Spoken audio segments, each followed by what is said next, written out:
Firstly, I will be introducing myself. I am Komal and I'm from India. And I'm 18 years old and I'm currently pursuing my bachelor's degree in commerce from India itself, from Hansraj College. Tanisha, would you like to introduce yourself? Yeah, sure. Hello, everyone. My name is Tanisha Saxena, and I'm 14 years old. I'm from Uttar Pradesh, India, and I currently reside in Wakra, Qatar. I'm studying in year 10 at Park House English School. And now, Komal, Luna, can you kindly introduce yourself? Hi, everyone. It's a pleasure to be here. I'm Luna from Italy, Rome, and I'm about to start my last year of high school at a classical lyceum.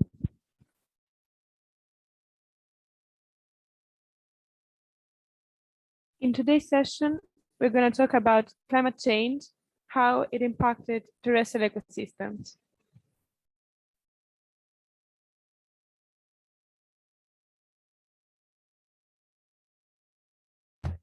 So our agenda for today's workshop is we'll be starting off with a quick introduction of everything, followed by focusing on the impact of climate change on terrestrial ecosystems, followed by case studies, solutions on every level, our impact, what can you do to contribute to the solution, a mini quiz, followed by a Q&A session. Okay, so moving on, one of the major SDG that we are going to talk about is SDG 30.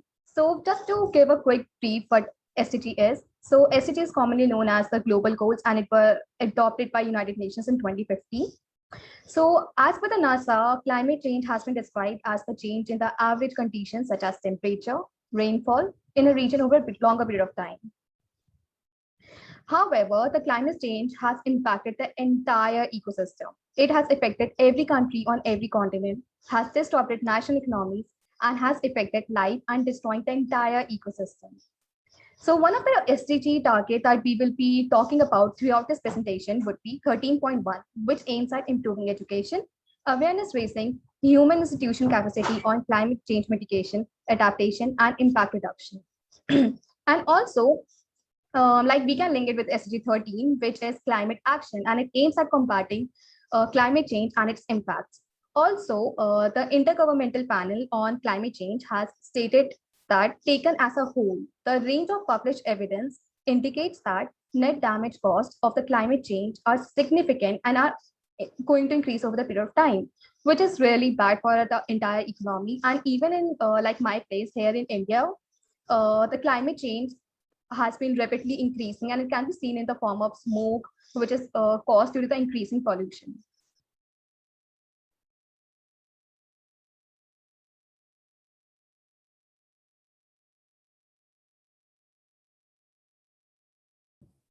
Okay, but what is a terrestrial ecosystem?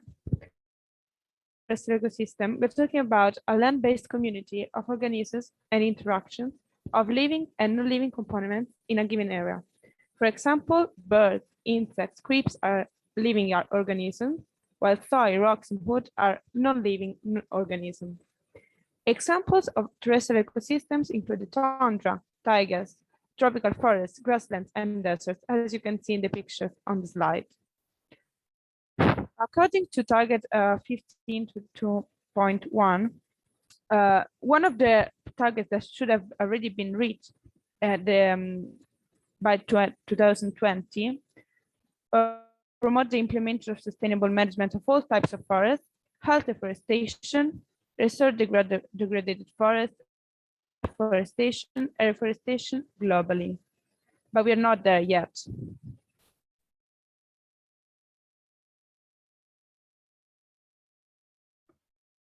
So as we can see here, these are the different types of terrestrial ecosystems on a worldwide scale. And these mainly include rainforests, savanna, deserts, temperate forests, grassland, tundra, and taiga forests.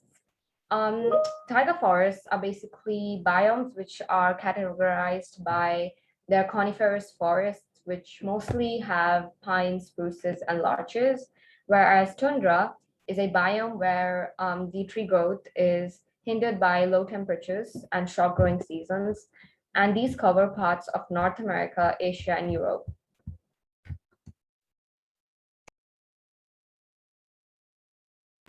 So now we'd like you all to answer a question. through the Mentimeter link that I'll just put in the chat. The question is, which of the following ecosystems is your favorite? And I've just put the link in the chat right now. So all you have to do is click on the link and you can submit your answer.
So through the results, we can clearly see that a lot of the participants present here really prefer a temperate deciduous forest, and then taiga forests followed by tropical rainforests.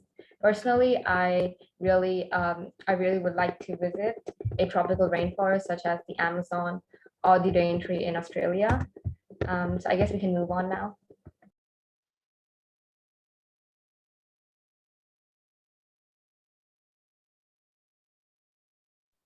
So moving on, now we will be discussing the impact of climate change on terrestrial ecosystem, and this is one of the main focus for today's workshop. So the first major impact we'll be talking about is biodiversity loss, which refers to the amazing variety of life forms on this earth, which includes plants, animals, insects, fungi, bacteria, and so much more. Humans rely on this biodiversity for food, water, medicine, etc. However, many species are threatened by extinction, mainly due to climate change and numerous other factors.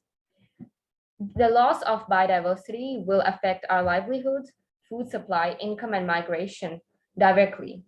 For example, in some African regions, this is already leading to political conflict over declining resources. Unfortunately, despite knowing all of this and the significance of biodiversity, our actions and lifestyles are leading to wide-scale biodiversity loss. Over 1 million species face extinction now, according to the 2019 Global Assessment Report, whereas over 800 million people, particularly in Asia and Africa, face food insecurity.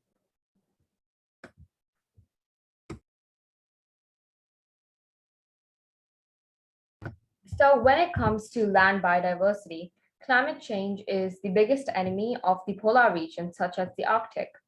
Fauna like polar bears, penguins, puffins, and so many other Arctic creatures are facing and will continue to face a constant threat of losing their habitat through the diminishment of ice caps. As the ice melts, the sea level rises, which will destroy ecosystems on coastlines.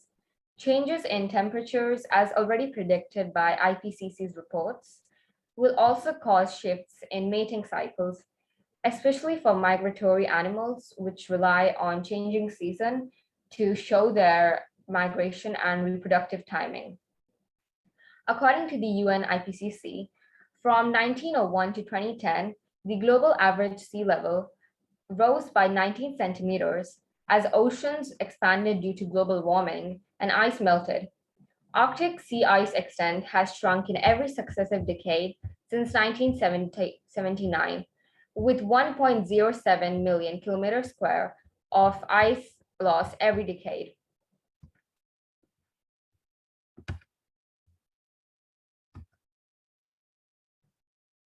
Did you know that according to various studies, there has been a delay in the time of autumn events? Climate change has shifted the ranges of plants, animals, and biomes, which are large communities of vegetation, wildlife, and species. Climate change has also altered the timing of life events for these animals, such as animal migration, and for plants, such as plant flowering. It has increased wildfires and already driven 75 frog and other amphibian species to extinction.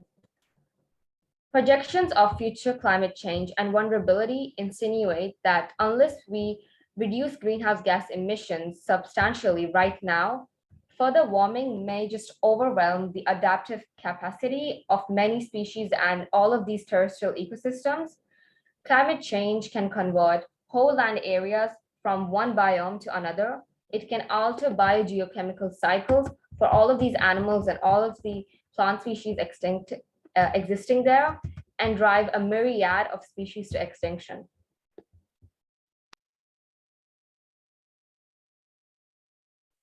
Okay, so moving on, now we will be discussing about food web disruption. So food web is actually one of the really common topic that most of us have studied in our school. So just for a very quick brief, food web is usually referred to as the interconnection of the food chains. And in the layman terms, we can even say that food web is shows who eats whom in the ecosystem. Working natural food web are crucial for the health of the planet.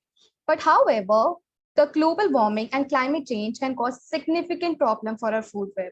If the global air and the water temperature increases, many animals and plants may no longer be able to sustain themselves. So, and also like a disruption in the food web usually implies that many animals and plants have become endangered or extinct. There is actually one of the very popular saying by Peter Bentley, who is an author, which states, without sharks, you take away the apex predator of the ocean and you destroy the entire food chain. So like it is very complex statement. So what does this statement mean? It states that the predators of these species will suffer from a significant threat or also a decrease in the food. This circle continues and cause and affect a huge variety of animals and plant species in the long run, which will ultimately lead to the food web disruption. So moving on, now let's discuss some of the effects of the food web disruption. First one being loss of the human food sources, which is something that I really stated in the previous slide as well, which will lead to the starvation. Changes in the pattern of migration of the animals, biodiversity loss, which Tanisha has already talked about, imbalance of the environment, and most important of all, endangerment of the animals and plant species. So moving on now, let's discuss these two very popular examples of the food web disruption. I will be focusing on the figure first and won't be talking too much about the figure 2 because this is very common and most of us know about this. So as for the first figure, it is one of the notable examples from the Netherlands of oak tree caterpillar and putet. So what happened? Because of the higher spring temperature, the caterpillar community showed an advancement in their maximal community biomass, which was followed by the changes in oak phenology. So what does this term phenology means? I know it's a very fancy word.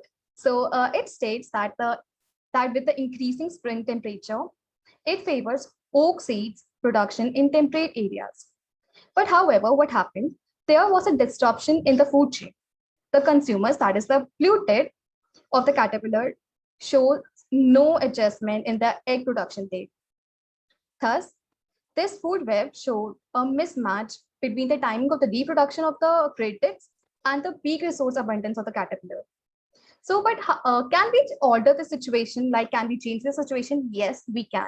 It is possible only if consumers can prevent such trophic mismatches when they are able to make psychological or behavioral adjustments. Example, feeding rates, resource switching to track the responses of the resources in response to the climate warming.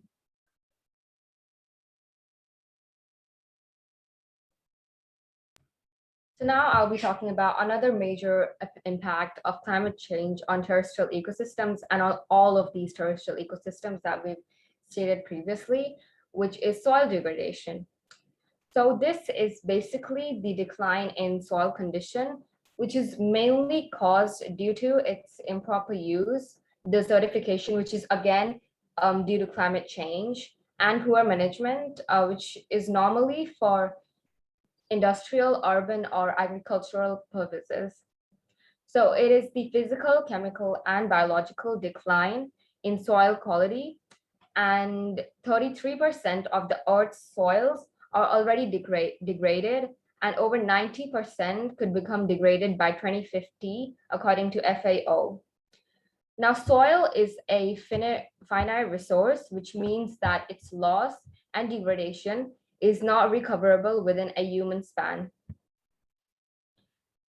So a few examples of soil degradation include the loss of organic matter, adverse changes in the acidity or the pH of the soil according to its ecosystem, and decline in soil fertility, and the effects of toxic chemicals, pollutants, which are usually the chemical detergents and hand wash, soaps, shampoos, and all of that that we tend to use for cleaning our homes. However, it's clearly littering our environment.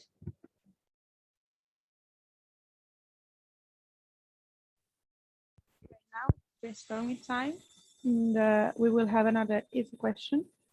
Which of the following, in your opinion, is the most catastrophic impact of climate change on terrestrial ecosystem? You can answer following the link that Tanisha is posting in the chat. So all you have to do is click on the link that will be provided in the chat, like you did before.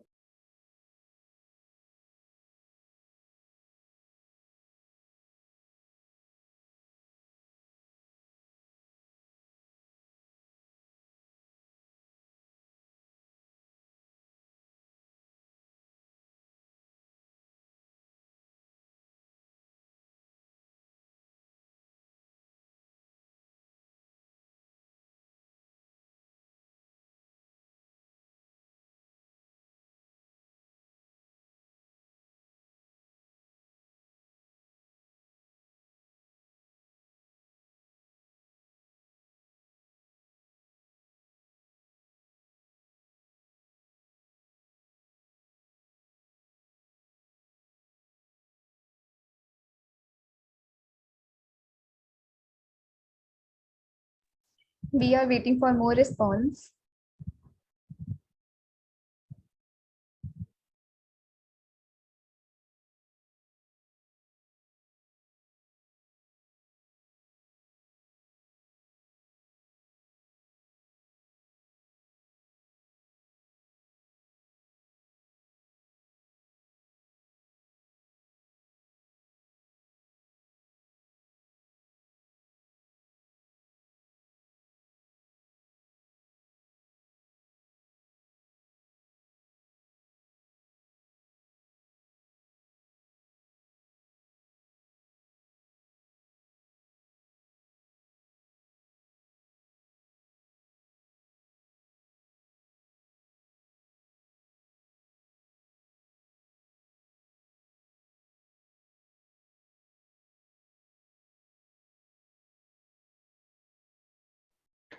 So it's great to see the results. So in your most of your opinions, the most catastrophic impact of the climate change on terrestrial ecosystem is soil degradation. And I totally agree with this. And which is followed by wildlife, biodiversity loss, and the least is food web disruption.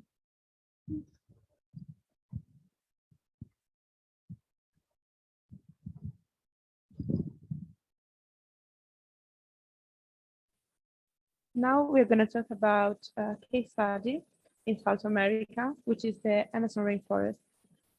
So the Amazon rainforest, covering much of the northwestern Brazil and expanding and other South American countries, is the world's largest tropical rainforest, famous for its incredible biodiversity. But climate change will likely lead to increased temperature and changing rain patterns in the Amazon.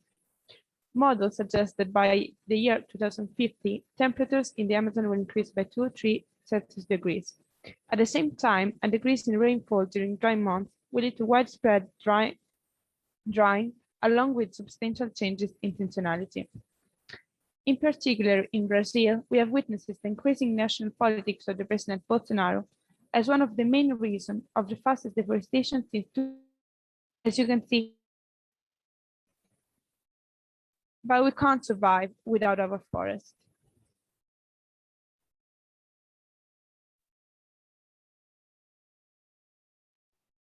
So moving on, now let's discuss another case study. This is actually a very famous case study of the Daintree Australian rainforest. So like most of us, I'm just believing that most of us are aware of what Daintree rainforest is. So it is actually the Daintree rainforest is the heart and the soul of Australia's wet tropic and also the world's largest rainforest. But however, over over the decade, climate change is becoming one of the major threats to the Australia's Daintree rainforest, including changes in distribution and density of the endemic and specialized cool adapted rainforest species.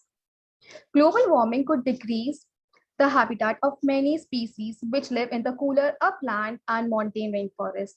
It is even predicted that 7 frog species, 5 mammal species, 3 bird species, and 3 skink species could lose over half of their habitat with only 1 degree increase in the temperature. So who is most at the risk? Definitely the species. The cool, wet mountain top rainforest habitats are most at the risk. Thus, the species in these habitats, for example, the frogs, skinks, and many more species, might even lose their habitat if such an increase occurs. And when you just go over the graph on the right hand side, as you can see that the orange line indicates the 50-year average baseline and the blue line indicates the observed variation from 50 years average. So by comparing these two lines, we can see that how this variation relates to the long-term average temperature of the average temperature. And above the orange line, the average annual maximum temperature are hotter than the long-term average, whereas below the orange line, they are cooler than the average. So such a vast change in the climate has proved to be a threat to many species, especially in the Daintree rainforest. I would like to show you all this video which illustrates solutions that help to mitigate the impact of climate change on terrestrial ecosystems. We could get a third of the way to our climate change goals with no technology at all. Restoring the world's ecosystems could make it happen. The Earth knows how to regulate itself. It has maintained a balance that has sustained life for billions of years. But by destroying whole ecosystems, humans have tipped that balance, causing atmospheric CO2 levels to be higher now than in the last 3 million years. Restoring those ecosystems and the species that live within them could bring the Earth back into balance. Here are 3 natural strategies that can have a big impact. Restoring forests. Humans have already cut down half the world's trees. Trees breathe in carbon and store it safely away where it can't heat the Earth. Old forests are invaluable. Their strength and size allow them to withstand wildfires and other climate-fueled disasters. We need to stop the large-scale deforestation caused by large-scale cattle ranching, palm oil plantations, and commercial timber, and bring these lands back to their natural state before it's too late. When a forest is lost anywhere, people feel it everywhere. Protecting wildlife. We are now in the midst of the 6th great extinction event. Billions of animal populations have been killed. Since 1970, the global human population has doubled, but humans have destroyed 83% of other wild mammals. This is dire because animals are nature's first defenders. Mega herbivores like elephants and tapirs spread the seeds of trees that can store the most carbon. When wolves disappeared from Yellowstone for 70 years, elk herds made a meal out of the forest and vegetation declined. But when wolves were reintroduced, they forced the elk herds to continually move, and the trees sprang back. Every being maintains a balance. Rebuilding coastal habitats.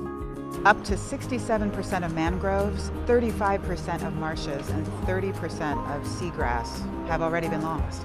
If we continue on this path, we will lose up to 40% more marshes and seagrass, and mangroves could be completely wiped out in just 100 years. Though only a tiny ribbon of land, coastal habitats secure carbon 40 times faster than tropical forests. That's because they're storing carbon in the soil several meters deep and thousands of years old.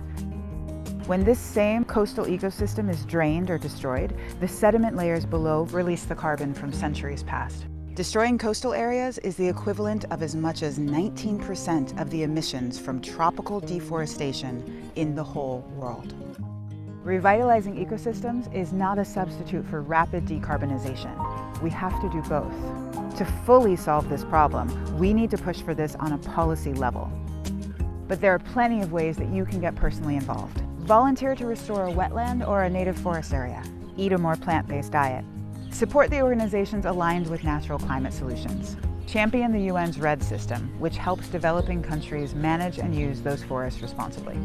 End illegal logging by only buying wood products that carry this label. The world's living systems have been undervalued and underfunded. Humanity should give attention to nature as the forgotten solution, the oldest and wisest of them all.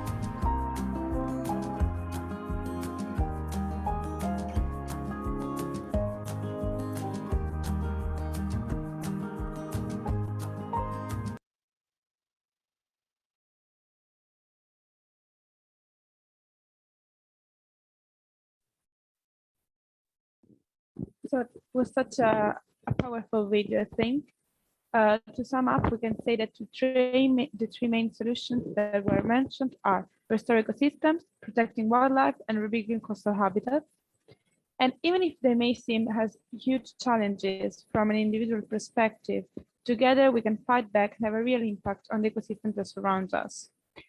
And as the video mentioned at the end, there are choices that we can make to help our fight. Volunteer, adopt a plant-based diet, and buying in a responsible way are only some of the. In fact, now in the presentation, we're going to talk about another one. Okay, the third solution is buying in a responsible way.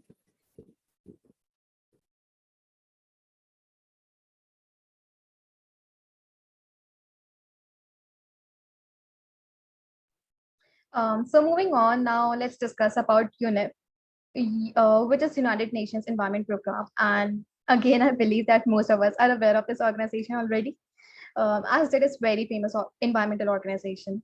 So what basically United Nations Program is, UNEP is.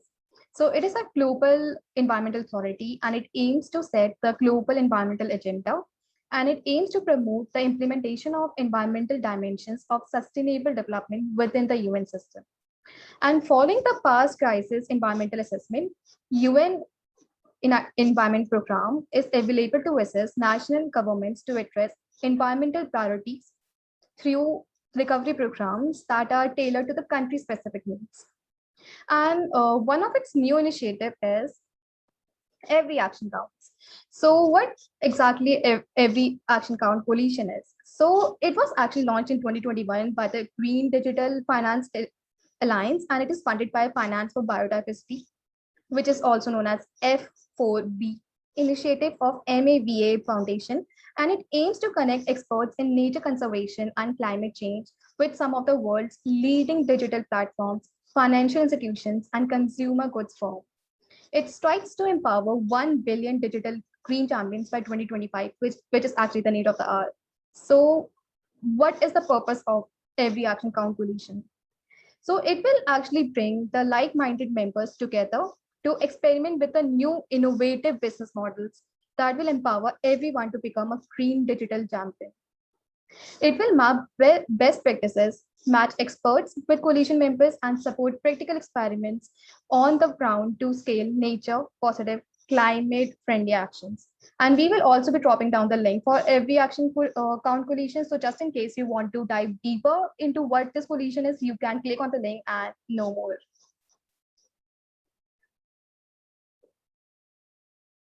Now we want to talk about the Act Now campaign, which was launched at the UN Climate Change Conference in December 2018.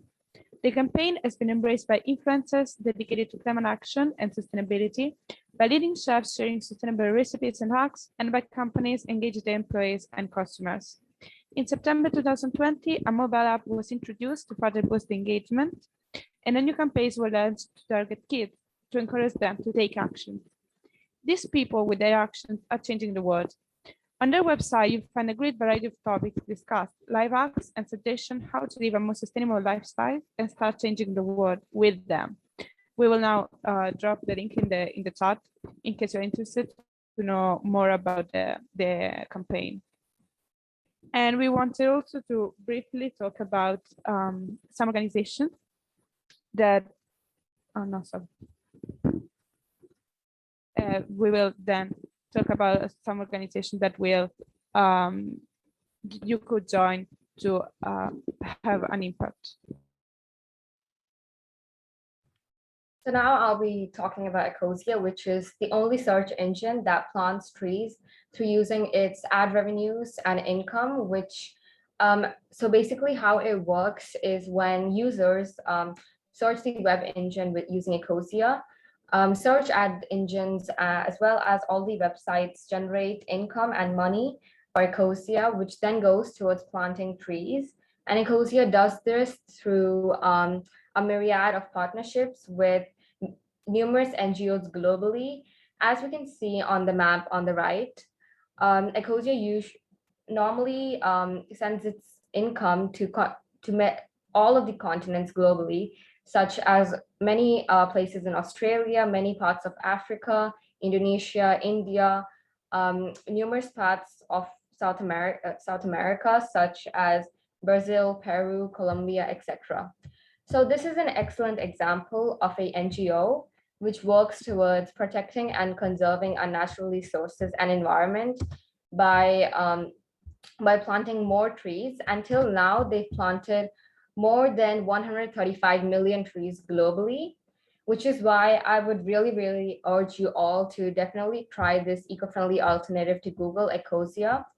And I will just put the link down in the chat.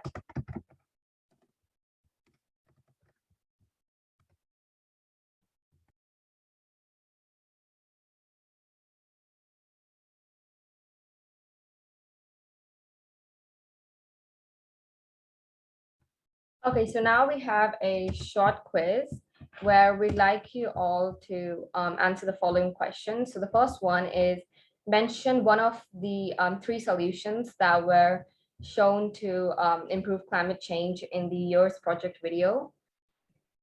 And you can just type your answer in the chat.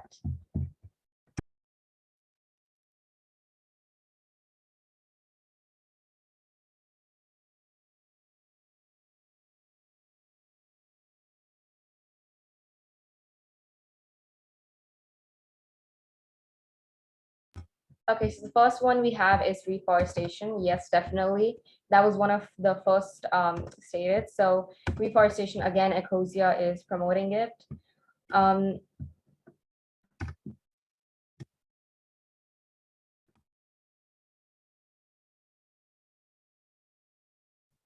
the second one we have is adopt plant-based diets,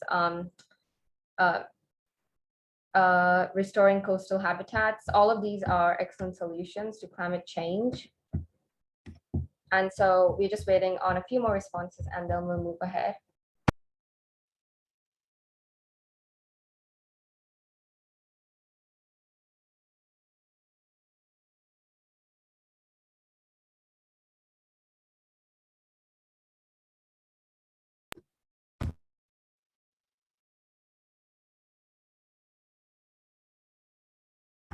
Yes, definitely. Move on to alternate resources of energy is definitely one of the major things we should focus on, especially as September is the SDG 7 Affordable and Clean Energy Month. And oh, someone has answered the second question, which is what's Ecosia's main purpose, which is to plant trees for different searches on their website. So now we can move on, and thank you to everyone who contributed to our mini quiz there. even if individual actions are crucial to fight climate change, we can't forget the important role that politics and international agreements play in this matter. So right now, I'm going to talk about the Paris Agreement and the Kyoto Protocol very quickly. So the Paris Agreement and the Kyoto Protocol are two international agreements that were adopted to hold our politicians accountable when it comes to actions against climate change. The former was introduced in 2015 and entered into force in 2016. And the latter, so the Kyoto Protocol, was signed in 2012. Both of them are aimed to lessen the amount of CO2 emissions. But even if, the Paris Agreement and the Kyoto Protocol were and are crucial commitments to recognize human-induced climate change and the international commitments to stop it, the progress made so far are barely sufficient to achieve the agreed targets time. Political action needs to gain significant count, especially in terms of global cooperation. And if we can move on the next slide, we can see a graphic about our the temperature, the global temperature, and how it will increase if we keep doing nothing about it.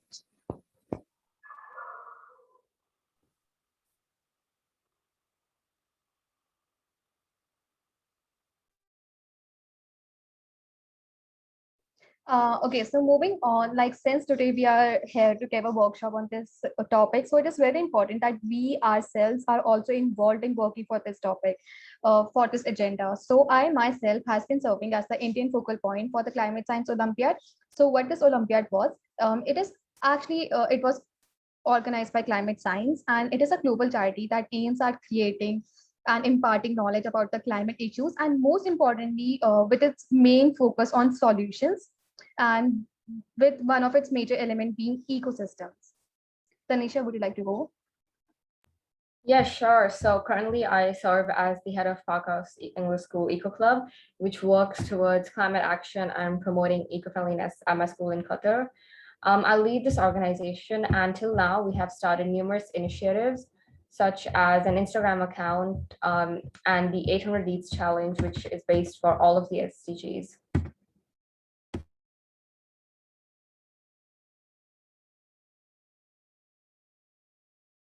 Luna? Sorry, my was gone for a second. Yeah, I started being interested in environmental issues when I was 14, and I decided to join Legambiente, which is the biggest environmental Italian NGO. I now serve as a co-secretariat of my local circle, and I'm the head of the young group that we have. I try to fight for a better world in every day in my life, because I strongly believe that the impact that every single one of us can make.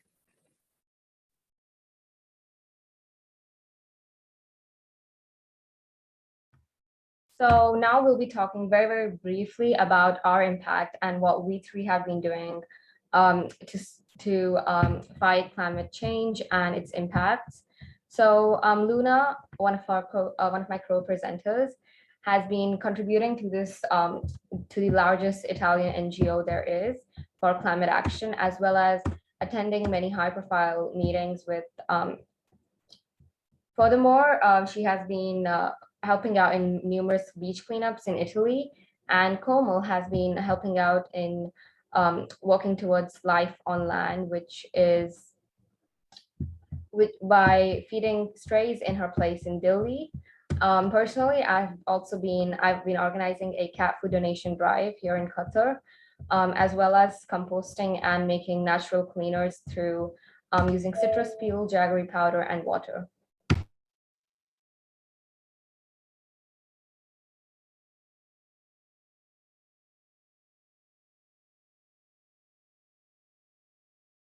So now we will also love to talk about the 100 Challenge. So the 100 Days Challenge is a youth-driven initiative run by MUN Impact, which is a non-profit organization. The aim of the challenge is to raise awareness about the UN and Sustainable Development Goals for aspiring young people and give them the platform to take action at any level. We will now leave the website in the chat if any of you is interested in checking it out and know more about the organization. So now in the chat, we'll be dropping links for their contact information as well as how you can take part. And also, fun fact, like all three of us are part of 100K Reach Challenge, and that's how we met each other. So it is a great platform also. Okay, so moving on, now let's discuss, we have already discussed how these two SDGs, 13 and 15 are interlinked. So now let's dive deeper into the actions that we can take for solving the problem, the issues that we are facing, and at the individual and at the community level. So firstly, discussing about SDG 13, which is climate action.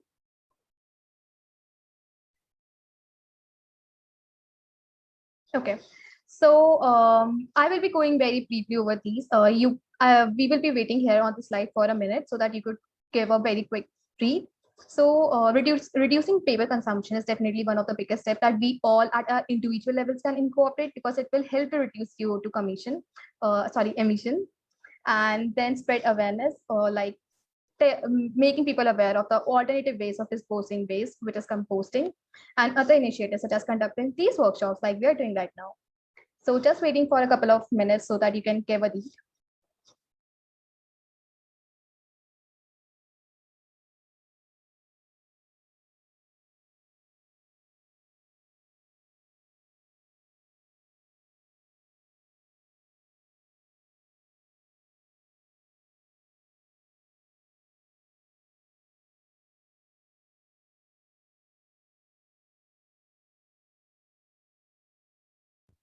So how can you act now for SDG 15 Life on Land?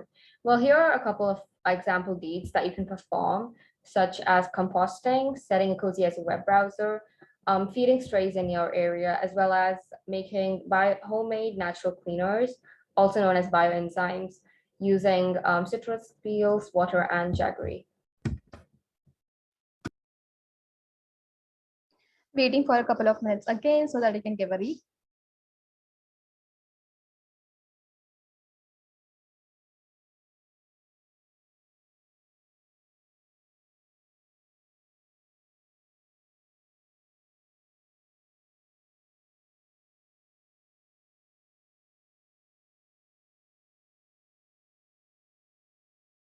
So now we have one last question that we'd like you all to answer so that we can interact more and know about what you all think can be the solution.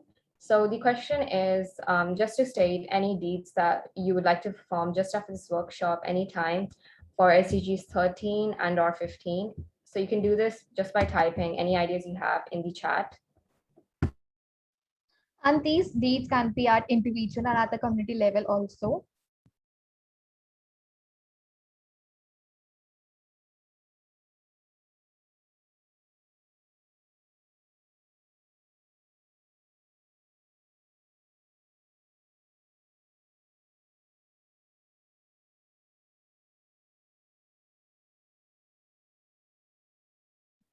You can type in the Zoom chat.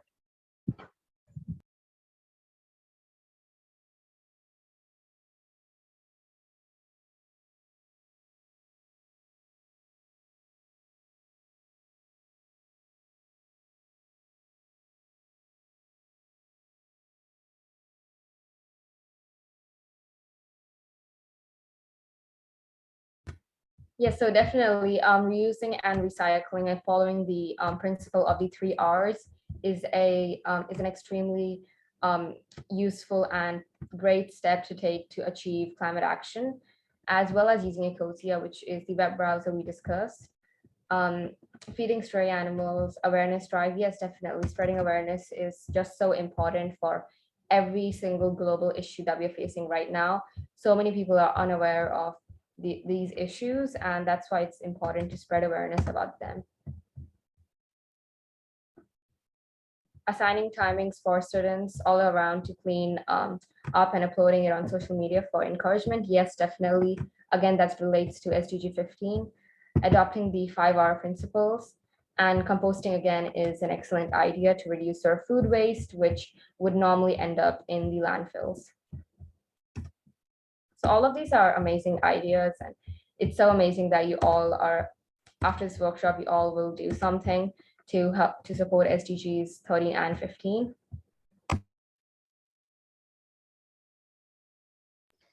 So we are actually done with the workshop. Now it's Q&A time. So just in case you have any questions that you want us to answer, do tell us via Zoom chat. And also, just in case you don't have any questions, you can give us a general feedback. And we really appreciate the time and efforts that you have put in for attending this workshop. We are really grateful for that.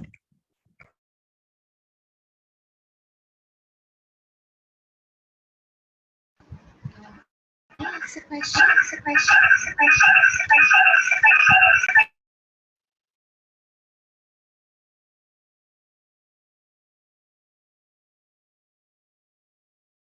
Have you any question? Yeah, sure, you can go ahead. Am I audible? Yes, you're audible.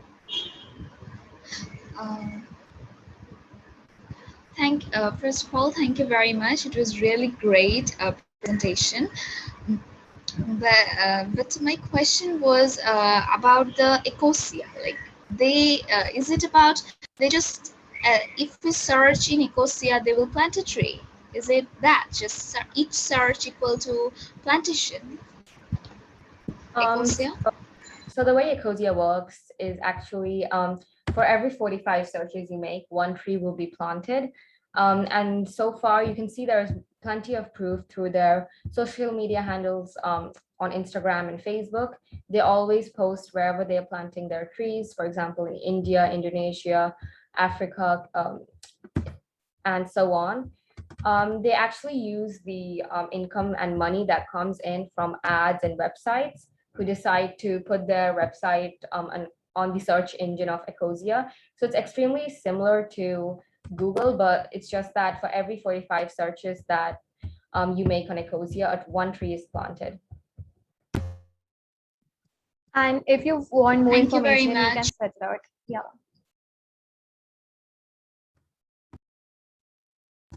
No worries. So if any of you have more questions, you can just raise your hand or go ahead and speak.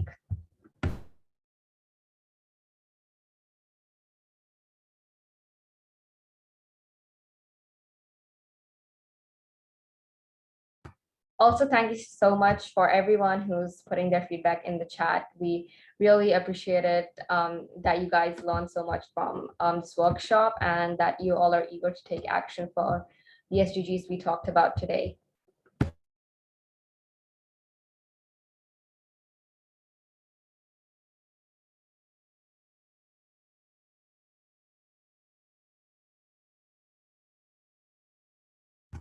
So one question that has come from the chat is, what regions do you guys think are going to be the most affected due to climate change? Now, as we can already see, climate change is impacting almost every single country on this globe. But in terms of the most affected, we know that African regions are suffering from great desertification and soil degradation, which is again due to climate change and extremely hot temperatures, as well as unprecedented rain times and so on.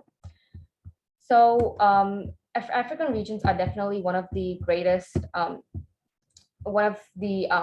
regions at greatest risk for climate change, as well as some Asian regions such as countries who face from earthquakes, natural disasters will be more vulnerable to this due to climate change.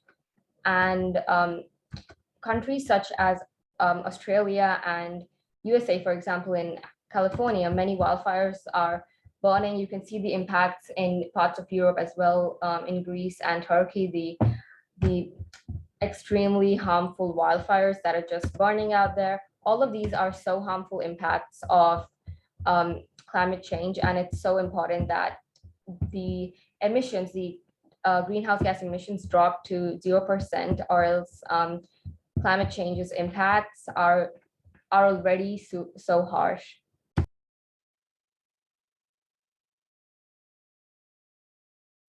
So I hope that answers your question.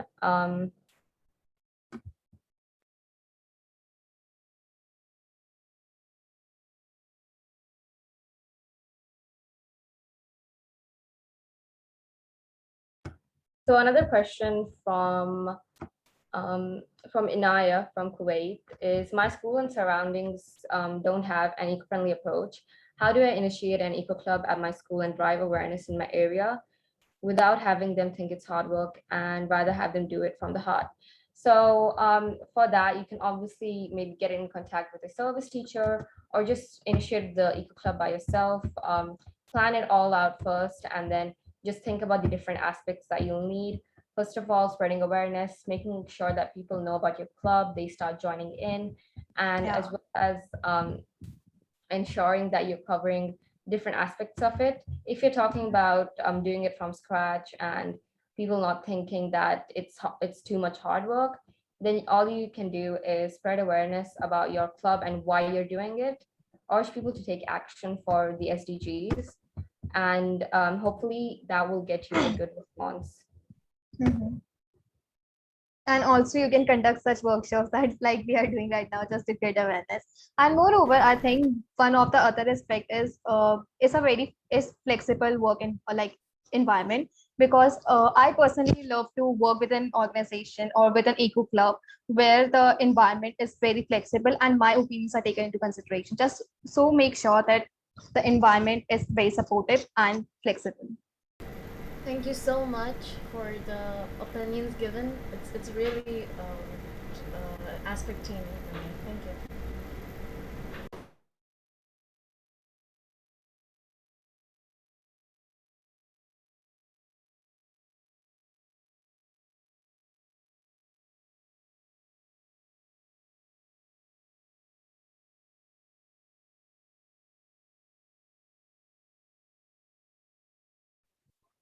Yep, I think we are done because we can't see any more questions. Yes, I'd just like to say thank you everyone for all of your amazing feedback that we received in the chat. We are so glad that you all learned from this workshop and you all are super eager to take action for SDGs 13 and 15. This has been really great. Thank you. Well, thank you so much for attending our workshops. And if you're interested, we have a few other too, and you can enroll for them. They're also rolling, so make sure to check those out too. And with that, I'd also like to thank our presenters for presenting such an amazing session. Thank you so much, Luna, Komal, and Tanisha. And I hope everyone learned something from these workshops.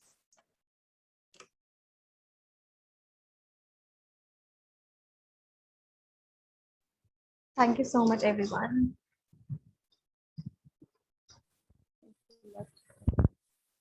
Thank you. Bye.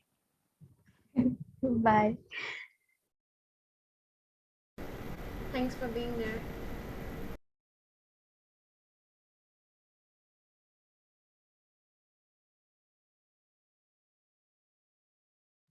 And also, just one last thing, if any of you joined a bit late, then you can definitely view the recording of this session from the very start on YouTube in a couple of days. It should be there.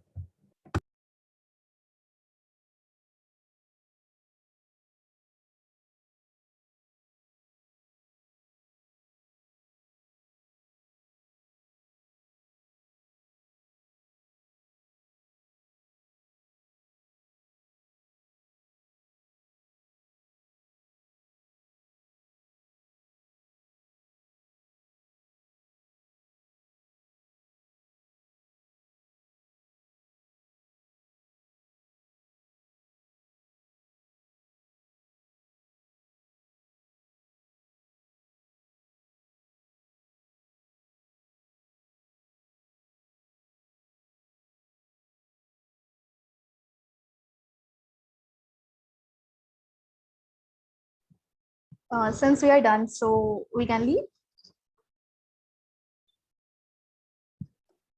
I guess we can, but we still have one participant in the room. Yeah, okay.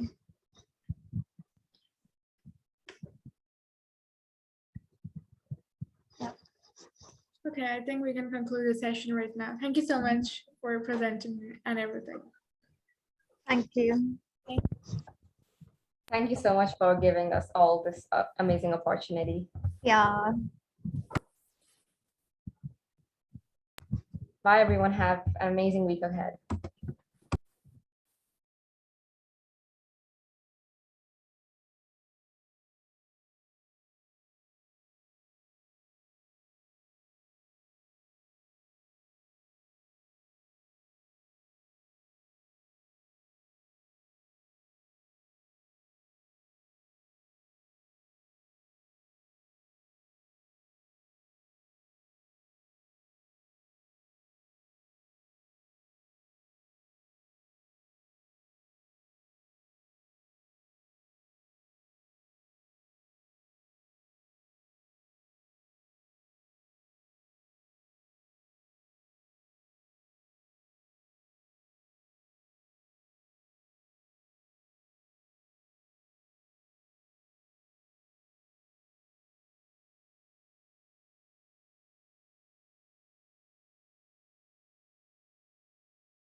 Right, I'm gonna